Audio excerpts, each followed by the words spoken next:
Welcome back to another episode of Emotional Nightmares. For those of you that have been following, this is a part of the mini series, not the actual season. So this is the mini series. We are throwing stones from a glass house in this particular series. On today's episode, we are going to talk a little bit about treatment centers all the way around. So, for those that are listening, the problem is a lot of times people ask for help. Families ask for help, and you send the person you love or you yourself, you come to the so-called professionals. So we are here to talk about what that looks like. So I got Erin with us. She has an experience in this. So Erin, can you share a little bit about your experience? Hi, I'm Erin. I am a CSW. I have my social work degree. I'm in the process of becoming a licensed social worker. So currently I have to work under supervision. Um, but I have worked in about a handful of treatment centers. I've done some case management previously, and now I've entered into the therapeutic world, um, primarily dealing with substance use. Sometimes there is partnership with mental health as well. But yeah, for the most part, I've been working in substance since, I believe, 2020, since COVID kind of took over and made its impact on everybody, which ironically, everybody kind of started heading to treatment as well with COVID. Yeah, that's kind of what I've been doing ever since COVID. Gave birth and decided to jump into the treatment world. All right, sounds fun. So you are in Kentucky. Yes, Louisville. Okay. So from Kentucky to PA. So this is Mhm. where we're at, right? So Yeah. so you've done inpatient rehab treatment as well too. Yes, I am a person in long-term recovery. I have been sober. It'll be 12 years in November. And I went to several different treatment centers. And it just so happened the one that saved my life was free. Imagine that. Go figure, right? Yeah.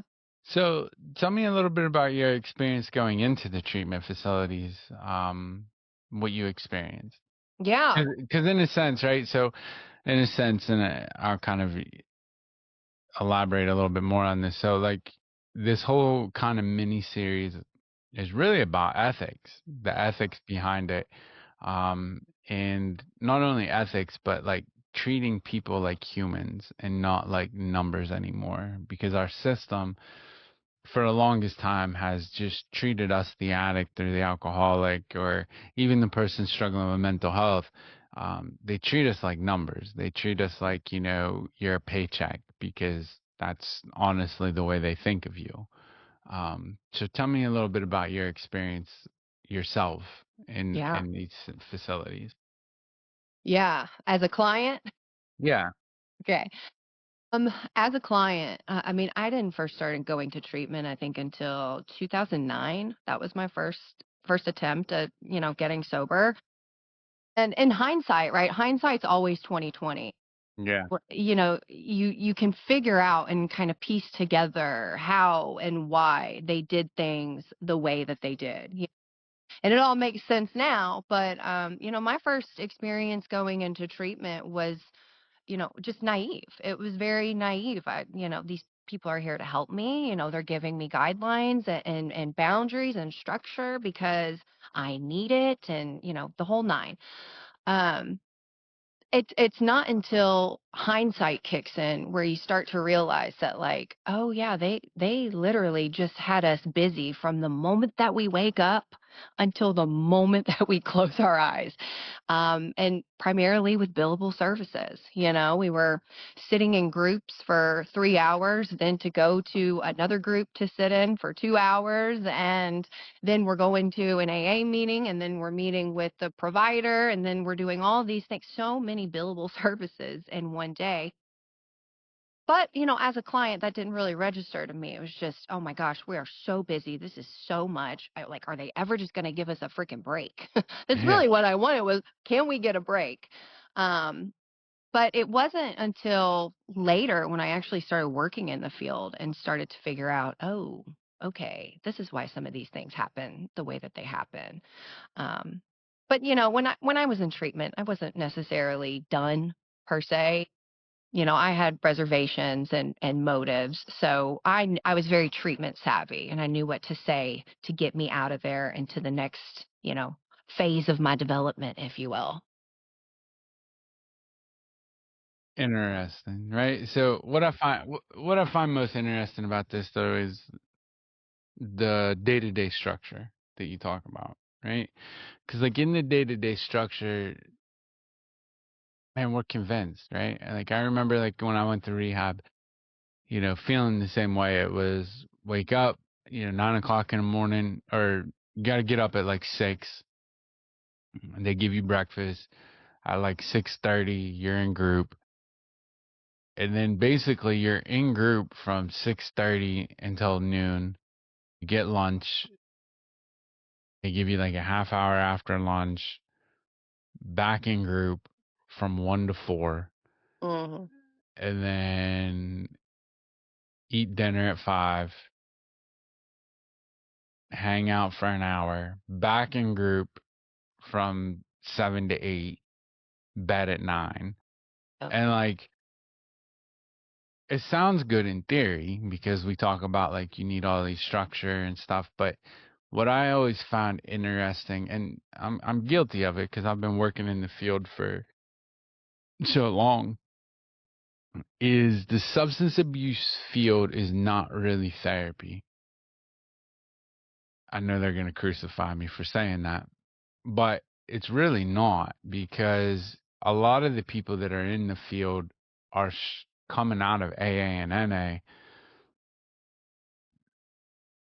You're not really getting that therapy. You're in there, you're talking real stuff. You're like, struggling with this, man, and like this has really been bothering me. And they're like, okay, well, where in the big book does it talk about that? And it's like, aren't you the therapist? Like, aren't we supposed to talk about this rather than direct me to that? Or I always hate the packets, right? Like I know working in the field too, like, there was a time where, you know, they explained like, well, you gotta give out these packets. I'm like, man, but this isn't counseling. Like, this isn't therapy. Like, I'm just making them read and answer questions. And any good addict is just gonna answer the damn questions. I'm not gonna read it, you know?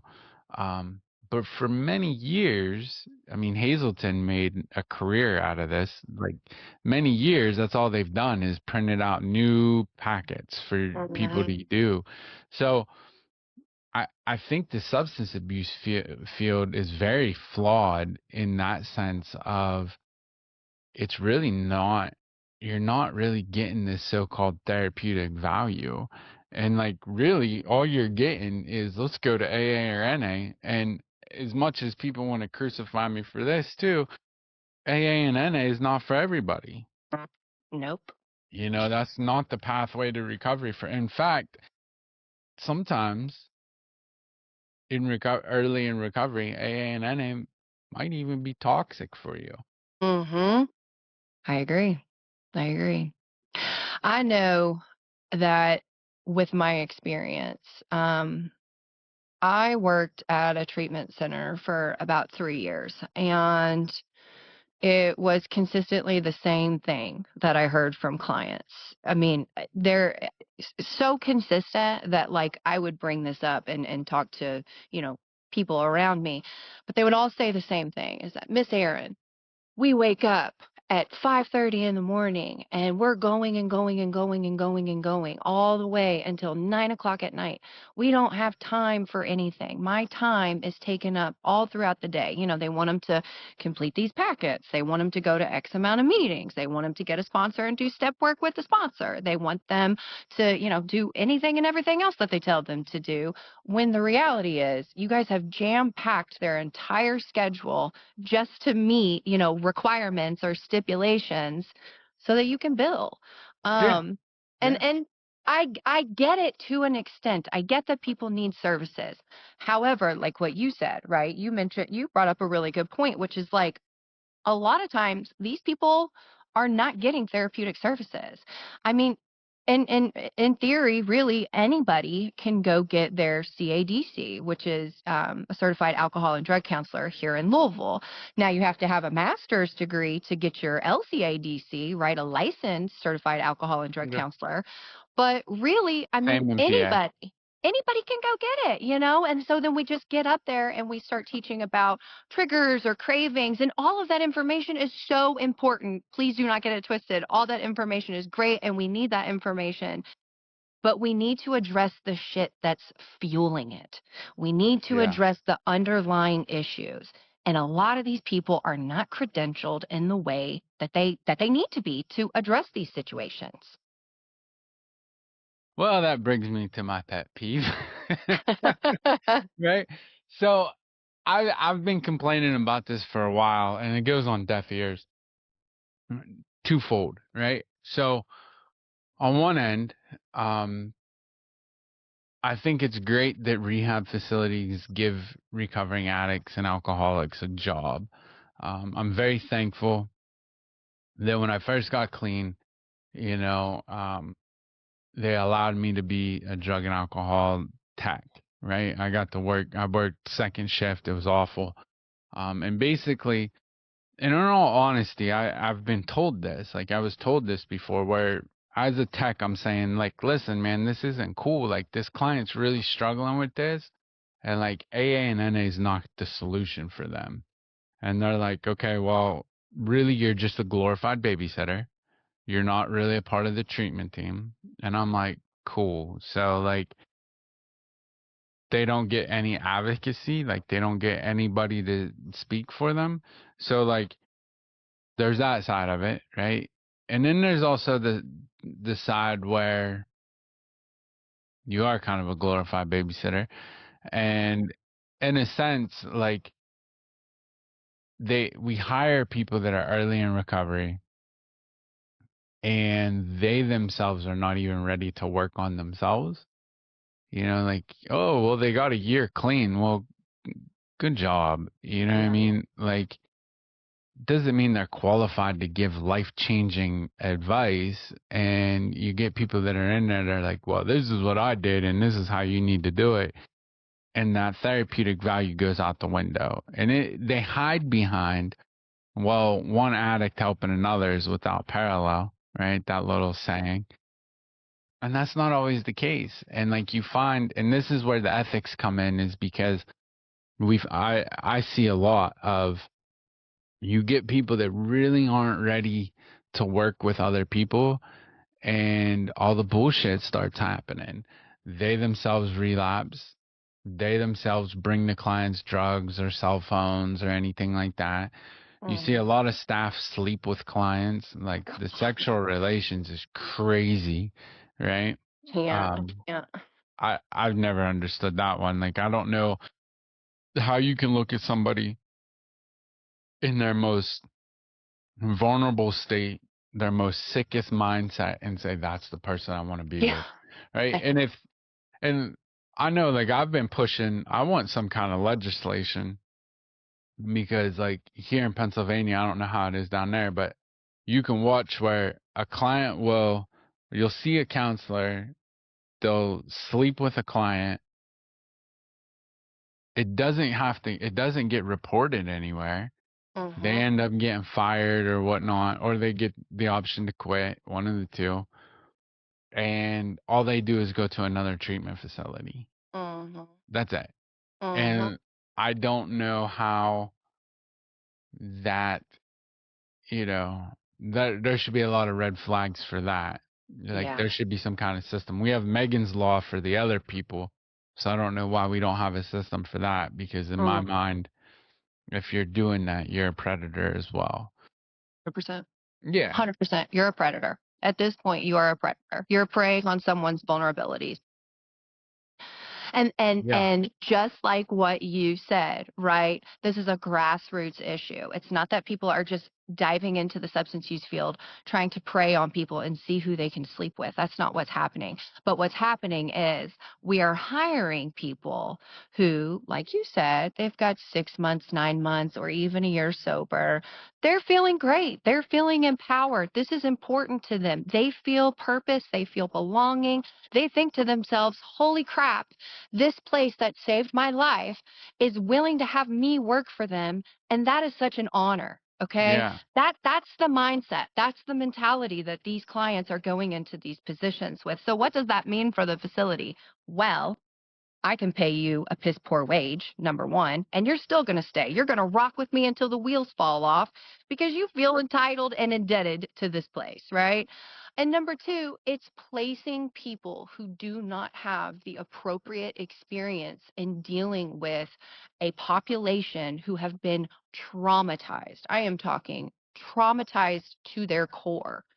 And we're taking people who are not trained. We're taking people who do not have the education, who don't have, the skills that they need to engage with these people on the basis that number one doesn't re-traumatize them, right? Or, create resentment within the facility or create conflict or heighten instead of de-escalate. So we're signing these people up for a wrestling match and then we're getting mad at them when they don't win the match. You know what I mean? And so then of course we have the people who, they find someone attractive or they feel connected to a client and whatnot, and they end up sleeping with them. I had a supervisor tell me one time, they said, Erin, you can come back from almost anything. You can come back from almost anything. The one thing that you cannot come back from is sleeping with a client. And I said, I don't even know why that's on the table, to be honest. Right. I Right. don't. I can't tell you the amount of romantic relationships that I have seen spark up from the Yeah. professional and the client, and it is so disheartening and disappointing, and it makes me sick. Right there. It's like if that happens, right? You see that happen. I always kind of look at like, okay, now we should go through their whole entire caseload, everybody they've come in contact with, because those people probably need real therapy. Mhm. Um, and the problem with substance abuse is we confuse sobriety time with therapy, right? I don't care if, we look at like, well, this person's been clean for 2, 3 years, man, that was a success. I don't think of it as a success, right? It's a success for them personally, Mm. right?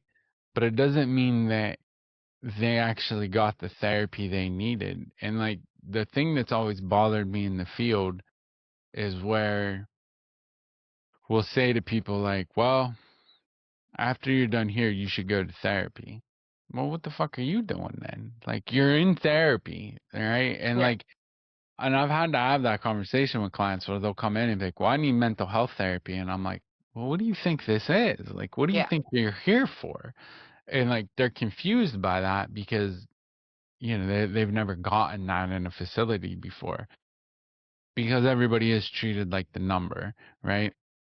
And I've heard it said in rehab facilities where even in admissions side of it, I've had clients talk about, dude, in the admissions, they said the only thing I can't do is put my hands on somebody. So as long as I don't do that, I won't get kicked out. So I'm not going to fucking group today, right? Because right now we're in this weird, I don't know about down there, but in PA, we're in this weird position where substance abuse is being treated as a punishment. And like the criminal justice field is like, instead of sending people to jail, they're sending them to inpatient rehab facilities. Yes. So you get a bunch of people that are coming in that are like, well, if I'm not going to get kicked out for it, man, I'm not going to fucking group. What are you going to do about it? And like the other side of it is like the treatment facilities are still marking down that these people are going to group. And like, so they're still getting paid for that. And like they're saying, well, they're here. Well, great, but they're not getting the services, so you shouldn't be allowed to charge for that. You know what I mean? And like every once in a while you'll see like a facility got hit with fraudulent hours or something like that. And like that's crazy because like it doesn't happen enough because it happens too much that people are being told that they're in group when they're not.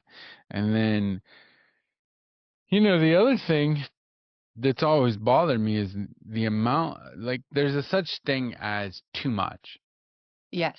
Yes. right? Over serving. Right. And like I've seen where groups run for 3 hours straight. They're not allowed to have break. They're not allowed to have like a 10-minute go have a cigarette or a 15-minute break. It's just fucking 3 hours straight. And it's like, this isn't therapeutic. Because after about, after the first hour, you're pretty much getting into the, like, we kind of need a break. After hour number 2, you get 2.5 hours in, you're done with the therapy. Like, you're done. You're into, like, what are you gonna eat for dinner? Like, like you're into like normal life shit because nobody wants to continue to talk about the problems anymore. Like Mhm. we're done with that. So I don't feel that the actual therapeutic value is there, and that's why like I think the model that inpatient treatment is in right now is all about it's all about the bullshit because I don't know. I see a lot of people where it's whenever you get money involved and the corruption is and like you'll see a lot of people that'll be like, I don't care, just bring them in. We need bodies. We need bodies. We need bodies. And Heads like, in beds. yeah, right. And then the comment is made, well, if we don't get fucking people in here, then nobody's getting a paycheck. And it's like that's not how this should work. Like, if you're Absolutely. going to be in the treatment business, then it doesn't matter how many people come in. You're in that business. And, like, yes, I understand it's still a business. You got bills to pay. But you also have to put that in consideration. It shouldn't be we're living paycheck to paycheck as well too, because you're determining on, well, I need, 20 some people to make this run, and if I don't have 25 people, nobody's getting paid. That's not Mhm. real. You know what I Right. mean? But that's how Yeah. it's treated. No, you're right, dude. I mean, the reality is people are not. They're not getting the benefit from therapeutic services in the way that they should be. And I think there's a multitude of factors that go into that. But I'll speak from my primary experience, like my own personal experience, is that, when you're working in these facilities, number one, you already have to be prepared to accept that you are going to be overworked. You are going to have a caseload that exceeds what you are supposed to have. You are going to have to cram clients in on a daily basis and then figure out how you're going to document on the clock, right? Like Right. that is our reality as clinicians, and we accept that to an extent. But what ends up happening, right, is that because I'm under these horrible conditions of having to meet certain productivities, right? Because I need to do that, now I'm super cyber focused on just getting the client in front of me and checking boxes, right? How are you feeling today? Let's go over our ASAM, right? Let's go over all 6 dimensions. Let's make sure we cover that. Now let's pull up your treatment plan. Where are you at on your treatment plan? Are you doing X, Y, and Z? And if you're lucky and you have any time left over, you're able to provide maybe a few minutes of therapeutic clinical services because that's not what they're meeting you for. They're not meeting you for therapeutic services. You can call it No. individual therapy or one to ones, all that you want. But that's not what's happening. We're not having a therapeutic bonding moment in these rooms. We're checking boxes so that I can get this sent off and build in the way that the company needs it. So, therefore, like you said, by the time they're done with the 30-day inpatient or even the 6 weeks IOP, yes, as a therapist, I am going to say, please consider getting outside therapy. Please consider this. I am going to refer you to case management so that you can get your toes wet with some sort of therapeutic service because you just didn't get it here. And yeah, we can talk about, the group dynamic and group formation all that we want. But when you're putting a minimum or a maximum of 10 clients in one room, because really the maximum's 12 on my client caseload, but I think it's only 10 per group that we could have. But if you're putting 10 clients in one room and you are giving me a topic that you want me to discuss, and this is not coming from what they want to discuss, you're going to start seeing eyes roll in the back of the head. You're going to start see people falling asleep. You're going to see people getting up and going down the hall to go to the bathroom. You're going to have the bare minimum engagement. They are not interested in reading a freaking packet. They're just No. not. And luckily, I know that I'm a very good group facilitator, right? Like I have that skill. Some people have it, some people don't. I am a Right. very hands-on, kind of in your face, like let's talk about it, strong hand gestures, all the things, because that's what keeps them engaged. But I'm probably the only one that does group that way, right? Like we've got people who are reading packets. We've got people who are just passing them around, doing the round robin style. You Yeah. really have to have a skill. You have to have a skill set to deliver the information, to make sure that they understand the information, and then not only that, but learn how to apply the information in real world scenarios. And they're not getting that. They're not. That's what that's how I do group is like I kind of come in and I'm like, all right, so tell me what we're struggling with right now and what we're talking about. So like I don't do that. I threw that shit out. And I tell all my groups, we will not do any packets in here. We're not reading out of the damn AA book or an NA book. We're not doing that. What we're gonna do is we're gonna talk about what you got going on. If we don't have anything, then we'll go to some like crazy style, like we're gonna write some shit out. Mm. Don't very rarely do we have to write anything out because everybody's going through something. 100%, I think we need more. There has to be something to like teach people how to run a group like that because a lot of people don't know how to engage in that, where it's you can throw anything at me and we can turn it into a group. And like whatever you're struggling with, the other 10 people in the room are too. And like, or they have experience in it to know how to get through it. So like, why are we not leaning on that? Like I know I do a mixture group, right? So like men and women are both in the group, but I'm not a woman. I've never experienced that, right? So if a Yeah. female's in my group and they're like, well, I'm really struggling with that. Well, there's other females in the group. Like I'm gonna lean on them to give Mhm. their experience. I'm gonna give the clinical side of it. Like this is the mental side of it. This is what we're thinking. But at the same time, how did you get through it when you went through that situation? And we don't get that enough. And like I know I'll have people that'll be like, "Yo, well, I'm just used to reading packets in group," and I'm like, "We're not. Like that's Yeah. lazy to me." No. That's lazy, and in a sense, it's not even necessarily lazy. It's that somebody was thrown into a group and doesn't know how to run group, and not everybody feels comfortable in running group, and like they're still forced to. And I know like I worked for a rehab facility where clients would come to me and be like, "Can I come to your group?" And I'm like, You can't. You have to be with your counselor." And they're like, "Yeah, but dude, we're just reading out of the AA book and like I'm not getting anything out of it." And I'm like, I'm sorry, like Yeah. Unfortunately, I can't pull you into my group. And and on the other side, like what you just spoke about is this, you are only supposed to have so many in there.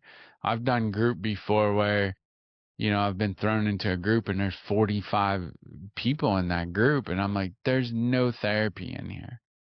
Like I can sit here and give you a lecture and like that's not therapy.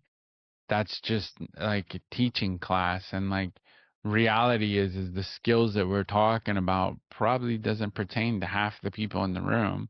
Hmm. So I think a lot of times we get thrown into situations it's because of, well, I need you to go to this situation because like this is what we need paid for. So just go do it. And it's like, man, but this isn't therapy. Like nobody's getting anything out of this. Me running a group of 47 people, you're not getting anything out of it, you know? I just like you said, man, I can't tell you the amount of times that I have had clients come up to me, beg to switch into my groups. And it leaves me in such a tough position too, right? Like, how do Yeah. I go about this? Yeah. But I mean, truthfully, clients aren't coming to treatment to read packets. They can read a packet online. If Yeah. that's what they came for, then they just wasted all this money to come to treatment. You know what I mean? It's therapy and substance use and being a clinician is all about meeting the client where they're at. Mhm. You have to be able to meet clients where they're at, because if you think that they are going to meet your expectations every single time, you are going to be so sadly disappointed every single time. They're not there. They need hand holding sometimes. You need to lead the camel to water sometimes. Sometimes I got to give 90% so that they can just give me 10. And it has to be like that.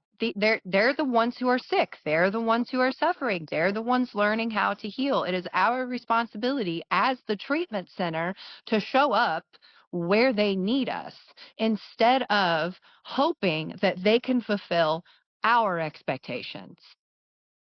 Well, yeah, and I think the mistake in that is sometimes we think that like just because somebody comes to treatment, right? So, okay, you've been using drugs and alcohol for so long, it doesn't mean that you don't know shit.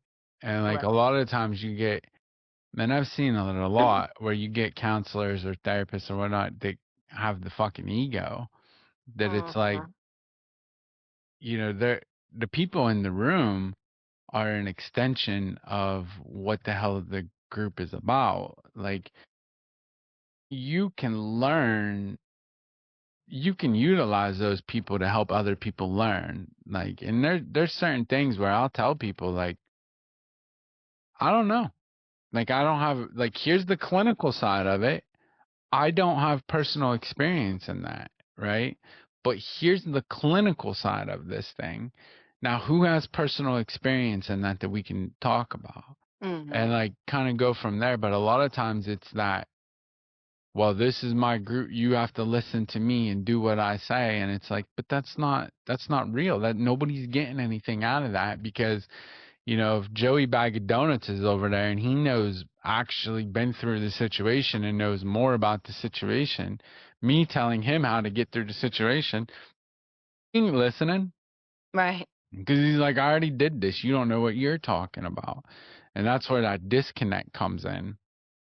And I think that no matter how we look at it, a lot of times in our field, it always comes down to is you put a lot of it comes down into the AA and NA format, Yeah. like as much as like I hate to say it because like I don't want to bash a program because AA did it helped me in my personal life, but it's not recovery, like it's not therapy, like AA is its own thing, and like the fact that it crosses into these treatment centers is like, and like you'll hear them say like, well, it's not therapy.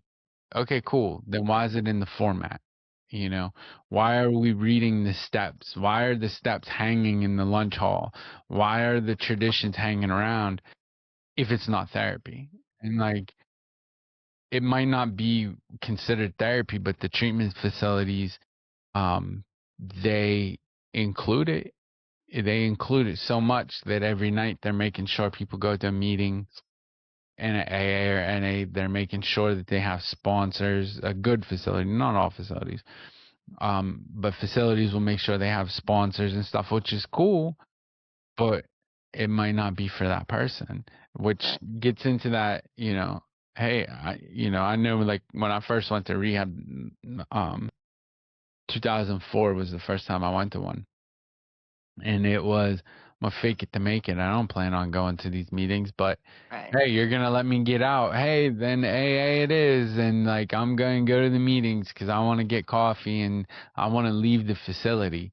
Mm, Um, and that's really all it is. A lot of the yeah. times, nobody, like very few people actually want to go.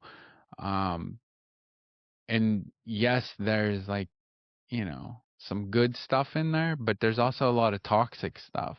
And I Mhm. think that early in recovery, exposing people to that early, Yeah. sometimes that toxic shit spills and you got to clean it up. And a lot of times the counselor doesn't clean it up. And a lot of times the counselor goes to AA or NA themselves, so they push that agenda, you know? You nailed it. You nailed it. And I think this is a fun topic for me because I wear all those hats. You know what Yeah. I mean?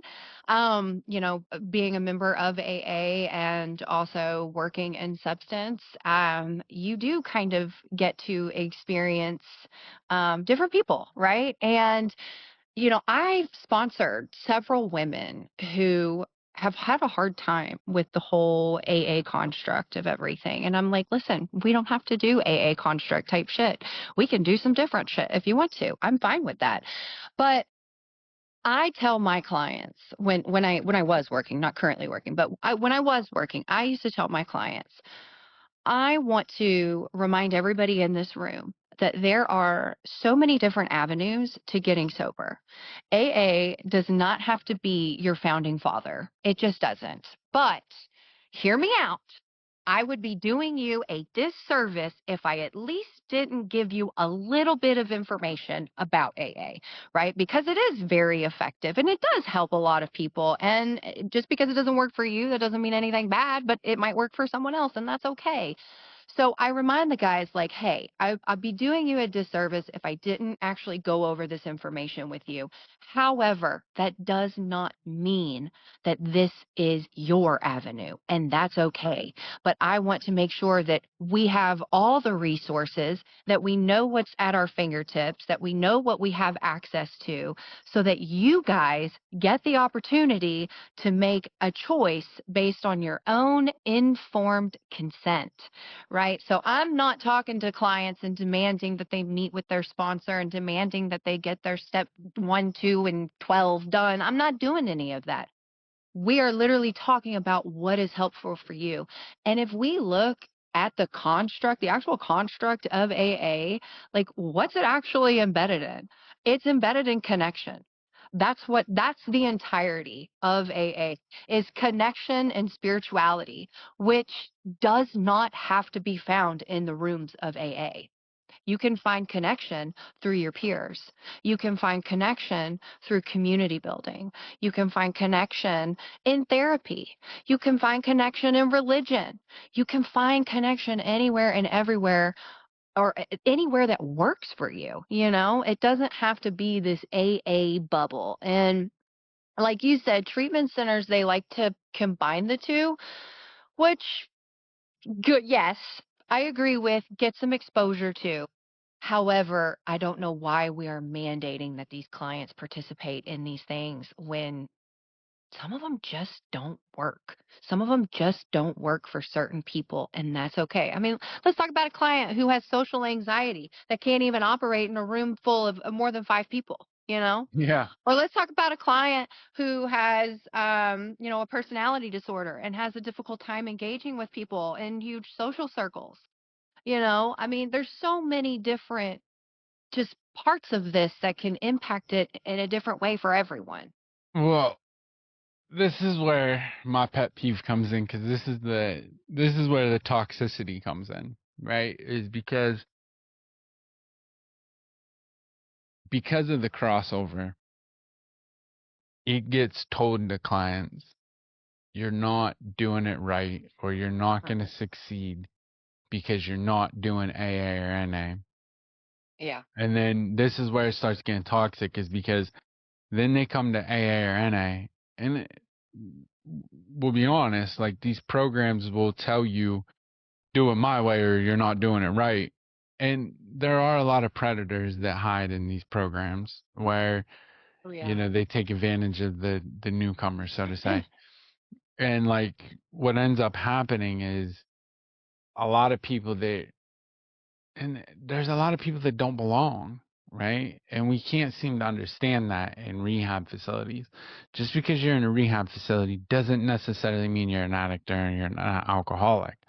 Fair. It means that you went through some fucked up shit and you need therapy, but you're not actually getting therapy in the facility. You're getting pushed into the program of recovery of AA and NA or CA or any of the 12-step programs. You're getting pushed into it. And yes, these programs can be good for what they are, but at the same token of it, this is where the toxicity comes in, is because if you're not there for that, then AA and NA is nothing but a cult for you. Yeah. And like that cult, because it is, there is that cult mentality that's within it. And like, just because you're not doing recovery the way that somebody thinks you should do it doesn't mean you're doing it wrong. Yeah.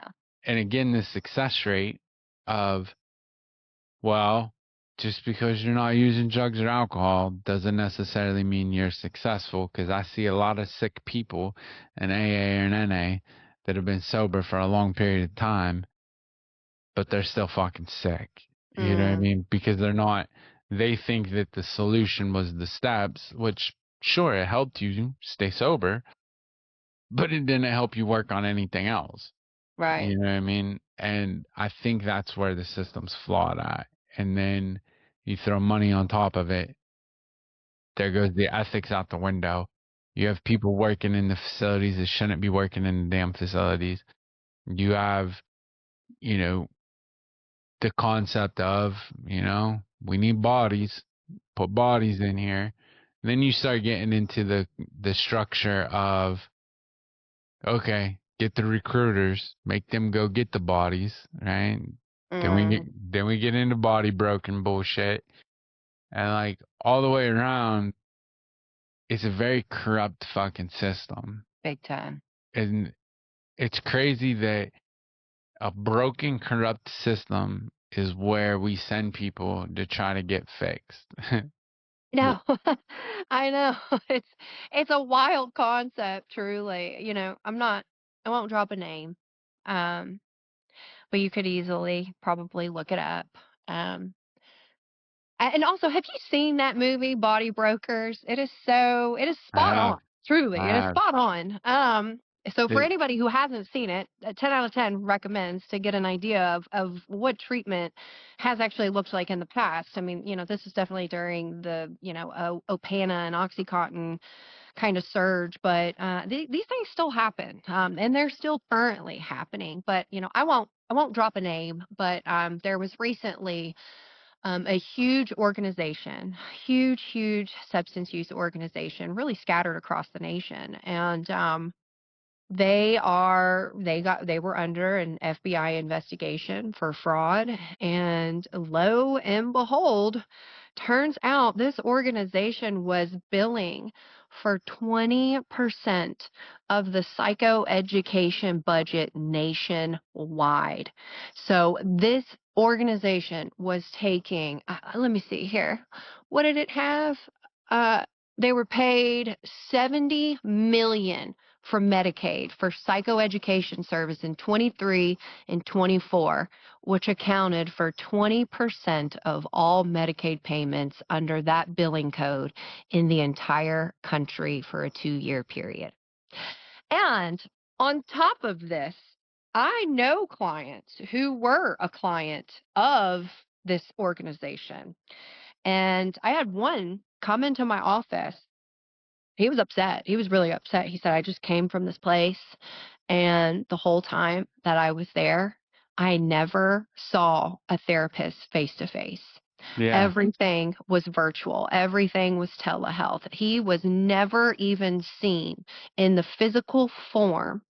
So, I mean, how are you doing these mental health exams? How are you asserting what the affect of this client is and what his judgment is and all these things? How are you doing that when it actually requires a physical interaction with a client? So that tells me, something that tells me basically everything I need to know about what they were doing.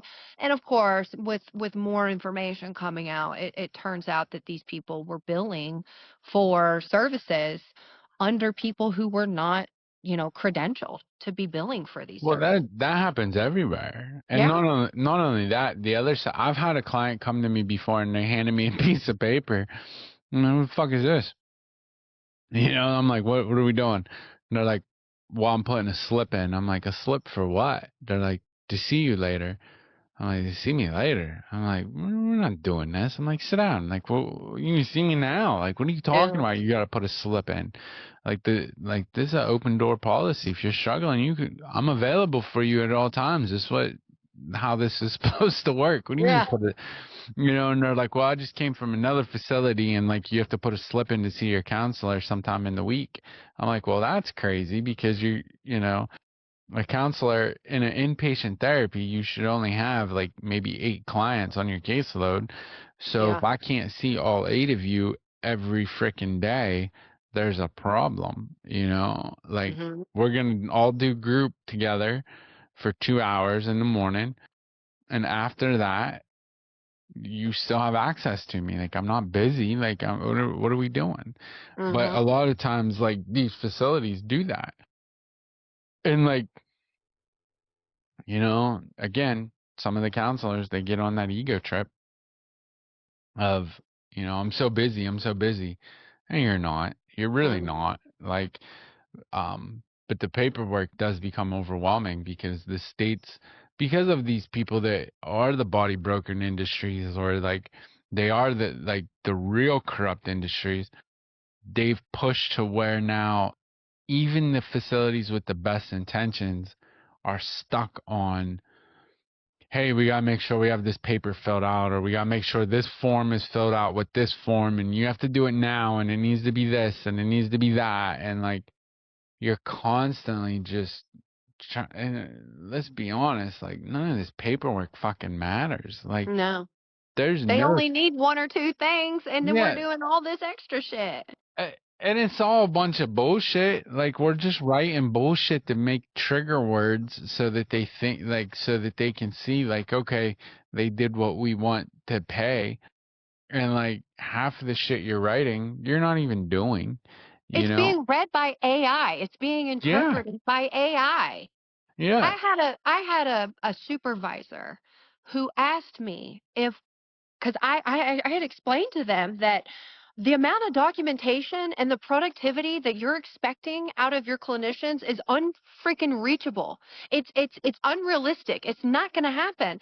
And then they have the audacity to ask me, well, don't you just have a few copy paste prompts and then you just, Yeah. itemize them all out or individualize them? And I said, excuse me, I'm a clinician. I'm putting my name on a paper, on a document that I worked for 6 years to get.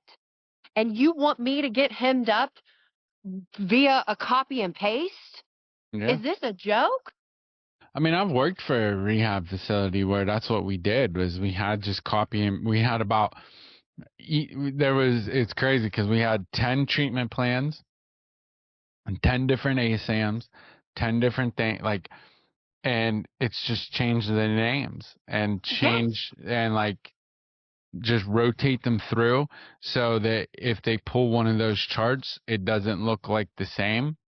So like, you know what I mean? And like, that's all it is like, the rehab facilities there's no real like on-site quality care. It's more of like, how can we manipulate the system to get this done to reach the qualifications that the states want and the Right. insurance companies.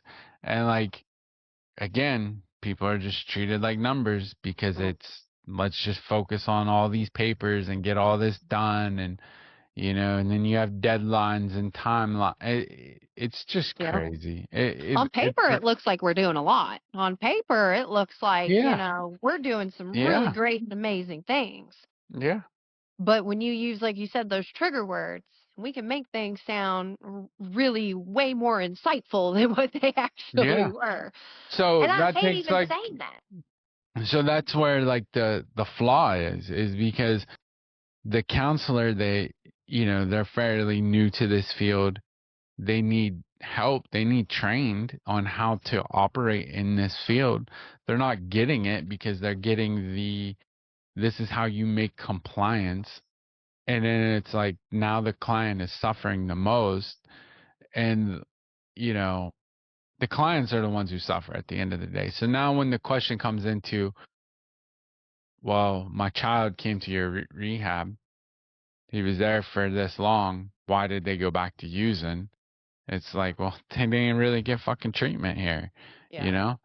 And, and there's so much bullshit on the inside workings of fill the beds, fill the beds, fill the beds, And like, I don't know how it is your way. And I know people hate it when I talk this way. Um, but the other, like, you get these counties involved then too, because the counties are the ones who fund when the insurance don't fund. So the client, so this is like the way it's supposed to look, and people don't understand this. The way it's supposed to look is if I walk in and I sit down with the county person that's supposed to be doing my assessment, who's probably fresh out of school and doesn't have any qualifications, um, they are supposed to then say this person needs inpatient treatment or outpatient treatment, right? Assesses them. Yes. Which is done by trigger words. It's not even done by Yeah. personality. It's done by trigger words. Literally. So that person is then supposed to say, okay, you need to go to an inpatient rehab facility. Here's a list of rehab facilities that are around that you can go to. Now, realistically, you have a choice of any facility you want to go to. It's not how it's getting done. How it's getting done is the counties are going with who they like to deal with, right? So you have rehabs that are begging for the counties, SCAs, they're begging them for like, hey, pick me, pick me. So it's kiss their ass so that we can get good. I've been in a thing where like I had a SCA asking for so much unrealistic shit. And I'm sitting there like with my boss, if he's listening, he's gonna hate this. But I'm sitting there with my boss. I'm like, man, fuck this guy. I'm like, none of this matters what he wants right now. I'm like, fuck this guy. Mhm. They threw a fit, right? How dare you say that? That's insane. What if a client hears and then goes back and says that to him? Now he won't send people here. I'm like, but that's not real. Like he Yeah. doesn't. They shouldn't have that kind of authority. Mm. They have no authority. So the fact that the people at the county level get to pick and choose where these clients are going. You know what I mean? And the counties get kickbacks as much as they want to pretend like they don't. They Yeah. do. They get a Oh, same kickback. thing. Yeah. We know exactly what's happening. We're not So new to that this. that on itself is a form of body broken, It right? is. And the counties are just as guilty as this as anything else because, even some of the rehab facilities, like I know where I live, like there's different facilities that, they'll tell you, you do what we want when you leave here, when you go to leave here, we won't successfully complete you. The client stuck in a catch 22. They don't want to do it, but they have to go do it because, maybe they're on probation or parole and they need to successfully complete from a program. But you Yeah. get rehabs that'll tell you, if you don't do what I tell you to do, you're not going to successfully complete. Yeah. And You're the right. way ASAM works right? And no client has ever explained how ASAM works. Yeah. Because if they were, then they could actually not have to do any of this shit. Because the way ASAM works is you are not in a 28-day facility. You are not in a 60-day facility. You are in a week by week basis with the insurance company. And like when you first come to treatment, they usually will give you about 14 days. Yep. After 21 typically where we're at, but yeah, roughly. Yeah. roughly around 14 to 21, but they will qualify you for 14. Now Yes. the facilities will say, okay, well you need to qualify them again, right? Now, I'm all for it. I think that you're not really getting a form of treatment in 14 days anyway, right? And personal belief, the longer you're in treatment, the better it is. I agree Yes. with that, Absolutely. right? Because the longer you can be removed from the environment to work on yourself, the better it can be. Mm-hmm. However, there are people that have real life shit going on that are like, dude, I can only do 14 days. Well, I'm sorry, this is a 28-day program, right? And we have to tell them that. Like, I've had to tell clients before where I'm like, bro, it's a 28-day program. No, it's not, right? Under ASAM, it's not. You successfully complete the moment that your insurance company says you're done. And you'll get probation and parole that'll say, I want them to do 60 days here. That's not how this works. Are you going to pay for Um, it? You know what I mean? Like the insurance companies, and they're not really holding the criminal justice system accountable either by saying, like, this isn't how it fucking works.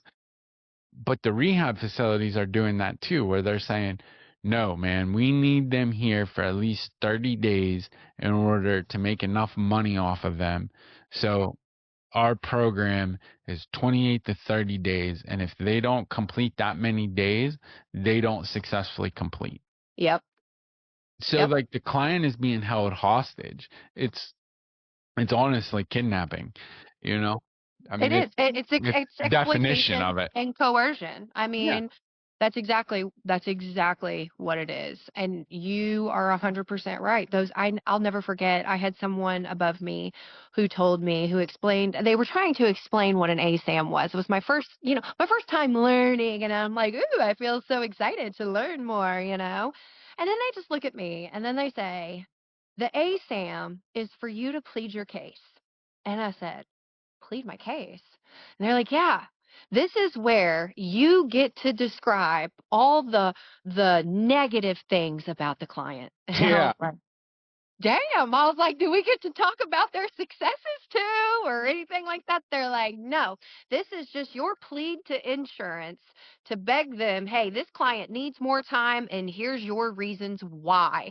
And even though that as a clinician, I recognize maybe they've been here for about a month and they want me to get another ASAM on them, right? And even though as a clinician, I can recognize the amount of progress that they've had, I can recognize the changes that they made, I can recognize that they're in the action stage of change. I can see all of these things, but they still want me to do an ASAM and zhuzh up all the negatives about them. I'm just like, damn, this is really sad. And I know you mentioned the county thing, and you're probably going to shit a brick when you hear this, because I did. I did. I found this out in the middle of doing group with my clients when my clients told me this.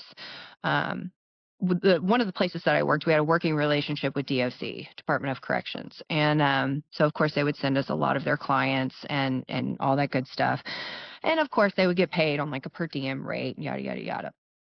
Which that's not the problem. The problem is that DOC, before they're sending their clients to us, they're telling them that if you go on mat services, we'll give you 90 days good time. We'll give you 90 days good time. If you take some Suboxone or methadone or something like that, if you do that, you'll get 90 days. And these guys are in such vulnerable positions, and they're essentially being preyed upon. They're being coerced into taking this medication that they know absolutely nothing about, right? We don't know any pros, we don't know any cons, we don't know of any adverse reactions. We don't know hardly anything about it. They've not gotten the opportunity to have any type of informed consent from a provider. They're just simply being told by DOC, hey, if you agree to take this, we'll give you 90 days good time. So they got it locked away in here. They locked it away and threw away the key. And when we're talking about, these powerful, these authoritative positions, right? We submit to that. As a former addict and alcoholic, I am going to submit to an authority position because I'm scared. I Yeah. don't want to go back to jail. I don't want Yeah. anything bad to happen to me. What if they try and lie on me? What if they try to frame me? Right? We've had those experiences before, so we know how this goes down. So we're automatically just saying, "Oh, okay. That if that's what they want me to do, then that's what I'll do." And it's disgusting. I mean, I- the way I had to go on break once my clients told me this, we were in the middle of a 3-hour group session, and I said, "Excuse me?" I said, "Okay, we're going to put you guys on break." And then I remember going, it was a couple days later, we had our case review meeting, and I brought it up and I was like, I need someone in this room to explain to me how the fuck this is legal. How is this a thing? How are they able to do this? I still don't know how they're able to do it to this day. And I know it's not, our the facility's arms are twisted in that Yeah. regard, right? Like we don't really get a say. If we don't serve them, we're discriminating against Americans with disabilities. But if we do serve them, then guess what? They get to go right up the street to the little clinic that prescribes them 24 milligrams a day, the highest dose, and the entire time their drug of choice was methamphetamine So that's or our problem Adderall. here, right? So that's our problem over here. So we're in Pennsylvania. We're a Commonwealth state. We don't have good time and Same. shit like that. Same here. Our system is crazy.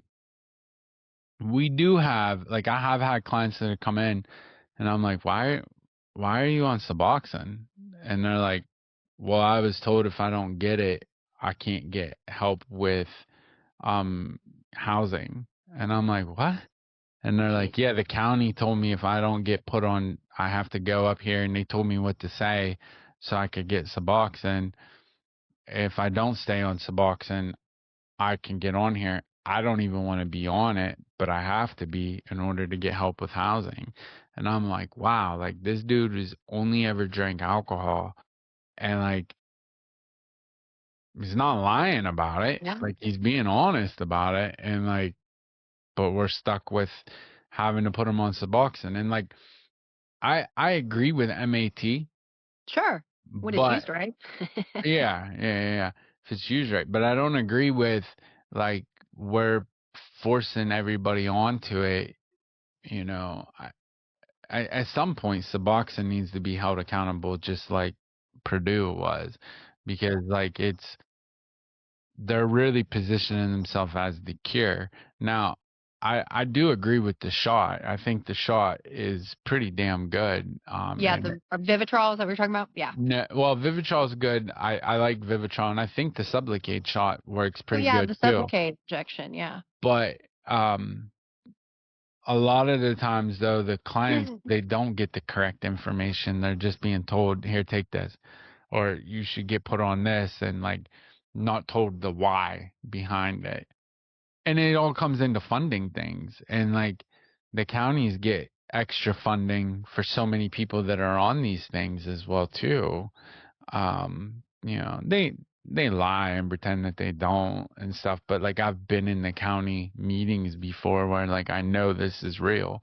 Yeah. um but like they get, and and then it's the catch 22 with them where it's like, okay, we have to spend all this money on stuff or we don't get this money next year. So Mhm. now they try to spend it on shit that makes no sense. You know what I mean? And like the only people that suffer are the people trying to get help. And like this Yeah. is why we're in a mental health crisis in America, is because nobody's actually getting fucking help. Yeah. It's all funded through money, and like it's all this big thing with where's the money going? And like, I mean, if you follow the money trail, you see the corruption, and that goes into everything, whether it be behind substance abuse facilities, whether it be sober living facilities, right down to transportation facilities that transport people. Like, it's all one big business, and it's a multi-billion-dollar a day business. Nobody gets paid if everybody's feeling better. So it's Yeah, keep them sick. nobody gets paid. That's right, You know what I man. mean? Everybody stays sick, and there's no, not saying that you can't benefit, right? Because you do. You will find a good counselor at some point in time that is good for you. And like, you will find somebody and it will help you, and you will achieve whatever you're trying to achieve. But it's a lot more hoops you got to go through that Yeah. you shouldn't have to go through when you're at your lowest point. Because like, I've been there where, I'm smoking meth, and I've lost everything, and I'm reaching out saying, I need help. And I went to a rehab facility. They gave me some guy that was just a fucking jackwagon. It didn't help me at all. And like, that's the problem Yeah. that we Yeah. have. When I think about those mat services, and I'm just like you, I appreciate MAT as much as possible. The whole theory of MAT services, and you know this as well, is that it was designed in partnership with clinical services. It was Yes. designed to be utilized hand in hand with things such as therapy, psychoeducation, peer support services, all that good stuff. That's the way it was supposed to be used. And obviously it's not being used in that degree at all, really. I mean, barely. But I mean, I would have guys who were so overserved and over medicated on Suboxone when they would be in the group for 3 hours. The whole time their eyes are in the back of their head with their mouth open, right? They're knotted. And at this point, I don't feel comfortable asking the client to stand up so that they wake up, because you're a liability now. You might fall over and actually hurt yourself. So the client sits there, and that's what it looks like on a day by day basis with these clients on Suboxone. So it's like, are we billing for them or are we not billing for them? Because my understanding of being able to bill for a service is that they actually take in the information and they understand the information, Yeah. right? That's my understanding of being able to bill for services. And I know these guys who are nodding out, they're just not getting that. Um, but again, arms are twisted, right? So what do we do? Well, you can't discriminate against Americans with disabilities. Otherwise, that's a whole other lawsuit. And we have a working relationship with DOC, so we don't get to boss them around. So it just ends up turning into, you know, they're just getting high essentially. I mean, they're just high in the program. Yeah. And it's Yeah. just heartbreaking. And then we send them out, right? Hoping that they're going to be successful. Hopefully that they can, make all the changes in the world when they're on a 24 milligram of Suboxone. And then they're like, you know what? I'm gonna try to get off this shit. I'm gonna lower my dose. I'm gonna ask the doctor to do it. And then the moment that they do it and they start to get a little uncomfortable, what happens? They go right back out and come right back in, and it becomes a rotating door. And once you're in the substance use system, once you're in it, You're in it. you're tossed all around. Yeah. You just are. Well, And that's then you've the, got these facilities that have their sisters and their brother facilities, right? Where they have a whole network of facilities. And then, so they've got a detox and they want you to come in and do their 7-day detox. But then they've also got an inpatient center that's 30 days. And they're going to tell you all the reasons why you need to go to their 30-day treatment center. And then they're going to tell you all the reasons as to why you need to go to their PHP program. And then they're going to tell you all the reasons that you need to go to their OP. And then they're going to tell you the reasons that you need to go to their sober living. So they keep you in this yep. one little network and bounce you all around and exhaust every single insurance resource or monetary funding that you have in your insurance plan. So God forbid, if you do relapse, guess what? You don't have any benefits left to go anywhere else to do anything else, especially on Medicaid. And that's what they're doing here in Kentucky. They're making it to where it's like this, it's almost like this point system to where they go to a facility, right, and they use a certain amount of their benefits, and so then this facility will send them to another one of their facilities, and then they use more of their benefits. So by the time they've gone to all three, detox, inpatient, PHP, or sober living, they've used all these benefits in their insurance, and it's April. And so then when September rolls around and they had a little slip up, or if they had a little slip up, they have no resources. They have nothing. Yeah. They can't use anything.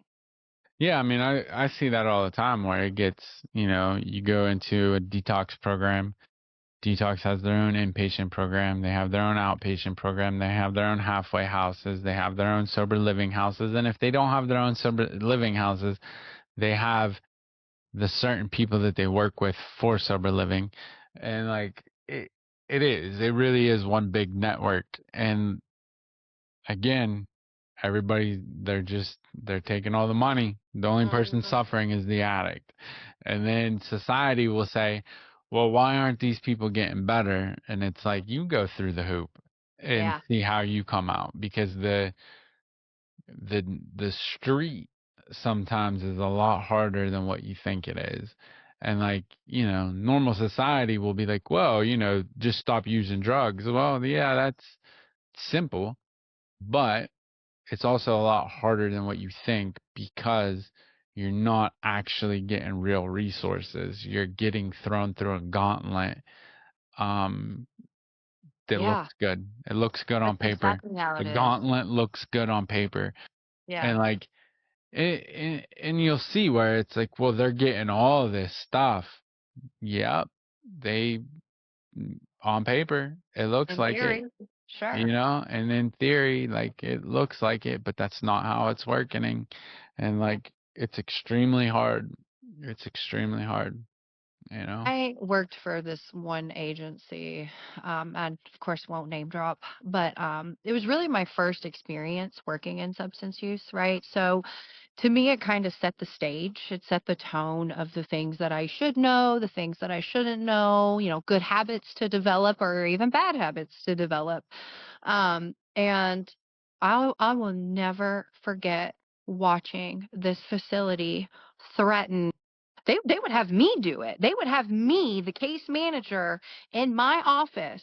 I would have a client who is wanting to AMA, right? They're ready to go. They just want to get out of here. They're not done. They're telling me they're not done. I'm trying to respect the fact that they're not done. And so what they do is they try to pull out every last stop possible. So they want me to AMA block and then essentially um, uh, coerce them Yeah. by saying, hey, if you leave, I'm going to have to call your CPS. If you leave, I'm going to have to call your PO. If you leave, I'm going to call your mom. If you leave, I'm going to do all these things. All these negative consequences are going to happen as a result of me doing them. And then they'll threaten you with, not getting your items when you leave. You can't have your phone. You can't have your ID. They're not going to give you that. No, we're not going to get you a ride. You can go walk a mile down in the boonies if you want to. You're going to figure it all out, right? So they make it so impossible for these people to want to leave on their own accord when they're not done with treatment, all because they get upset sometimes when these people don't want continuity of care in their little network, right? Like then maybe the client will be there for 2 weeks and then we'll be explaining continuity of care and they're like, oh yeah, I'm not doing that. I'm not going to your PHP or I'm not going to your IOP. I'm going home. I'm doing this is my plan. And then they get all upset because we're still continuously having to force it down their throats. Well, if you don't do these things, well, I'm going to have to let people know. I'm going to have to let your team know that you decided to refuse care and you're not following recommendations. And, I can't say that you did actually follow all the recommendations that we made for you. Yep. And so I have to corner these clients in my office essentially, and I was told I basically had to threaten them. And I'm like, "Yeah, I'm not doing that. I'm gonna sit here with the client and we're gonna talk about some stuff, but I'm not threatening anybody." That's never gonna happen. And then on top of that, then these people who would have Anthem, Blue Cross Blue Shield, right? This agency was not in network with Anthem Blue Cross Blue Shield because they give horrible reimbursement rates essentially, right? So they were like, yeah, we're not going in network with BCBS. So, of course, half the population has BCBS. And so over the phone on admissions, they're telling these people, yeah, Blue Cross Blue Shield, come on in. You're covered. No big deal. It's all good. Yeah, they're covered, but they're covered at an out of network cost, which is significantly higher when we're talking about a deductible and an out of pocket network. So then I would have these clients sitting in my office who looked at me and they tell me, no, I have a $2,500 deductible. You all told me that I was covered and you lied to me. I'm not covered. I'm covered at an out of network cost, which instead of $2,500, now I'm having to pay $5,000 deductible. So they're duped from the moment they walk in. They are Yeah. fucking duped. Yeah. No, 100%. Yeah. Yeah, I mean, we have to do that too. Like, I worked at a treatment facility where if you didn't do what they said, they would just drop you off at the truck stop. Um, and you know, realistically, you can pull releases except for probation, right? Because if you're on parole and they put you in rehab instead of jail, you can't pull that release, Yeah. right? And that's how they get away with it. But the normal person that's like, look, man, I've been here, like, I had a client, that was like, I've been here 30 days, I'm done. And I'm like, yeah, but like your insurance company, approved you for 37 days, so you have to complete 37. Um, and he's like, no, I'm leaving. And he did. He chose to leave. And, he's 3.5 hours away from home. So the facility takes him and drops him off at the truck stop. Here, figure it out, you know, because, you know, on the flip side of it, if you complete them as the counselor and you're like, yeah, you are done successfully, I agree, then it turns into that guy was approved for 37 days. You let him go on 30. Why? Like, that's 7 days You get that in we trouble. lost without money. Like, we could have got 7 days more of money of them, but you're saying that's not how this works. But nobody's gonna get, and then it turns into the whole lecture. Like, nobody's gonna get a paycheck if we don't keep these guys and da da da da. And it's like, holy fuck, man! Like, where's the therapy? Where's the Yeah. therapeutic value? You know what I mean? And there is none. Like, Yeah. you know, like, You become solely responsible for AMA blocking. yeah, yeah, you do. I I don't know. I think, and it never works. Anytime a client's ever been like, I want to leave, and I sit them down and like, tell me why you want to leave, and we actually talk, they usually stay. It's when they want to leave and you're like, well, if you leave, this, and this is gonna happen, then they're like, all right, fuck it, I'm leaving, because their Yeah. mind's already made up. Yeah. Threatening somebody isn't gonna work. You know what I mean? And why would you want them there anyway? If I'm going to threaten you, now you're pissed off and you're going to be there. You're nothing but a nuisance to the people that do want to be there. So why are we keeping you? Yeah. Like, when at some point, like, the greater good has to be better than the individual paycheck. And like, Mhm. it's not, and a lot of these, I don't know, man, it's irritating. And I think not only that though, too, like the counselors, when they force their opinions on you and they force their religion on you and they force this is how it's supposed to be on you, and like, you don't get to think for yourself. That's when I see nothing but the problems, Yeah. you know. Yeah. But It's just turned into a money grab. All of this has turned into how much money can I make off of one client? And Yeah. and Yeah. like you said, the clients are the ones suffering at the hands of all of this. And living here in Kentucky, I will say our governor has been very proactive in the sense of like finding these scammy treatment centers, having them investigated, all that good stuff. We've lowered overdose rates. We've shut down a few treatment centers here, believe it or not.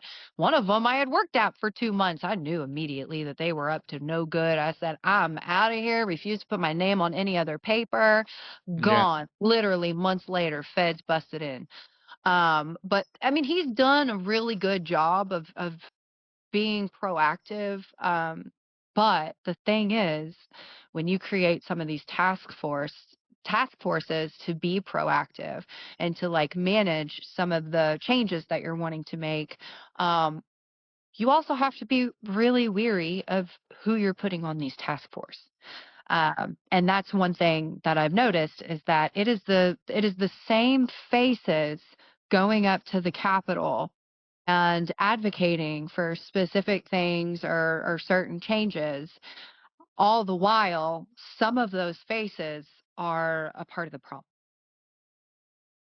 And that's Yeah. really disappointing. So my aunt's a senator here in Kentucky, and we went out to dinner this was maybe about a year and a half ago. We went out to dinner. And she looked at me and she said, Erin, we're wanting to put together a task force to kind of address some of the substance use fraud and shit that's going on. She was like, at some point I want to get with you and get some names of maybe some like valuable people that would be a good asset to this task force. And I was like, yeah, for sure. At this point, I'm 10 years sober. I've got really good footing in the recovery community. I know who's who and who's Yeah. about what. And I had given her two very specific names. I said, all I ask is that until we meet, this person and this person does not have access to this. And sure enough, they have access to it. So, but and that's no fault of hers. I was just Yeah. throwing names out there, and she's not going to remember that. But yeah, and they're there, and of course, that's a moment of opportunity to seize, right? To fight for legislation and lobby for legislation that fits your needs. Yeah. It's sad. Yeah. We don't have a task force here. We're just fucked up. Like Yeah. the whole system's fucked up, and like people are being taken advantage of, and the people that own the rehab facilities, they just keep collecting money and shitting on everybody, including the people that work there. Hmm. Because it is treated as, you should be thankful that I'm doing this for you because you're an addict, and like all the way around, people are being taken advantage of, and God forbid you have a voice or an opinion.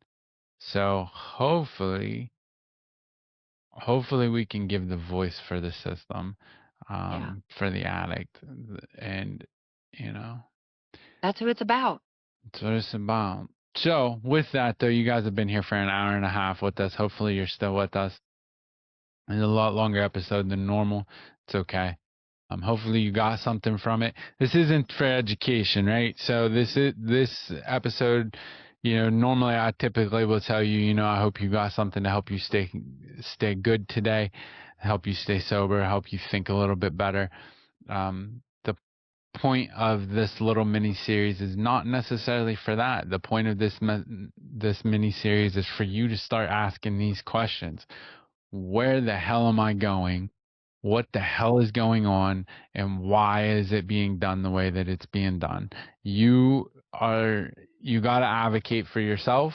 If you are seeking help, you need to ask these people these questions. If they tell you you need to go to this rehab, you need to say, why do I need to go to that rehab? And look at the reviews from the rehab. You're allowed. Um, if they tell you, well, you need to do 30 days in this facility, ask them to speak to your insurance company. Talk to your insurance company. You are allowed to speak to your insurance company at any given point in time. And no, probation and parole cannot hold that against you. They cannot violate you for your insurance company not having the funding for it. So keep that in mind and start asking these questions. Stop being taken advantage of. Um, if you need help staying sober or getting through mental health, there are other episodes on this channel, season 1, 2, 3, 4, and soon to be 5. This will actually come out before season 5 is released, but that's okay. They do pertain to that, and they are about the mental health and substance abuse and how to get through day-to-day activities. This is not for that. So with that, thank you for listening to the miniseries. Thank you for listening. Hopefully you got something to start asking those questions for. And thank you. Thank you for being a guest. Yeah, thanks for having me. Absolutely. All right, we'll see you guys next time.